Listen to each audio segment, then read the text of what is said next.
ఎప్పుడైనా ఎక్కడైనా మీ చేతిలోనే వార్తా ప్రపంచం. మీ మొబైల్లో, మీ కంప్యూటర్లో, మీ టీవీలో.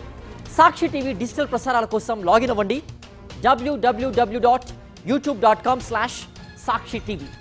సబ్స్క్రైబ్ సాక్షి టీవీ యూట్యూబ్ ఛానల్. సరిగ్గా 3 ఏళ్ల క్రితం టాలీవుడ్లో ఈ టైంలో ఓ ప్రేమ కథా చిత్రం సంచలన విజయం సాధించింది. ప్రేమికుడిగా నటించిన హీరో నటనపై ప్రశంసలు కురిశాయి. మరోసారి ప్రేమ కథలో నటిస్తే చూడాలనే రిక్వెస్ట్లు పెరిగాయి. మొత్తానికి ఆ హీరో ఇప్పుడు లవ్ స్టోరీ చేస్తున్నాడు. సరిగ్గా 3 ఏళ్ల క్రితం రిలీజ్ అయింది సీతారామం. ఆ తరువాత ఏం జరిగింది అనేది ఇప్పుడు ప్రత్యేకంగా చెప్పుకోనవసరం లేదు. తెలుగునాట మలయాళ నటుడి నట విశ్వరూపం చూసి ఆశ్చర్యపోయింది సినీ పరిశ్రమ.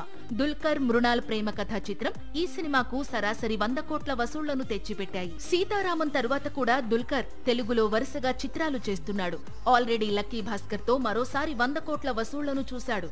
ఇప్పుడు కూడా ఆకాశంలో ఒక తార అనే చిత్రం చేస్తున్నాడు. ఆకాశంలో ఒక తార చేస్తూనే మరో కొత్త చిత్రాన్ని ప్రారంభించాడు. అయితే ఈసారి ప్రేమ కథ చేయబోతున్నాడు. కొత్త దర్శకుడు రవి నేలకుడిటి తెరకెక్కిస్తున్నాడు. హీరోయిన్ ఎవరు అనేది ఇంకా కన్ఫర్మ్ కాలేదు.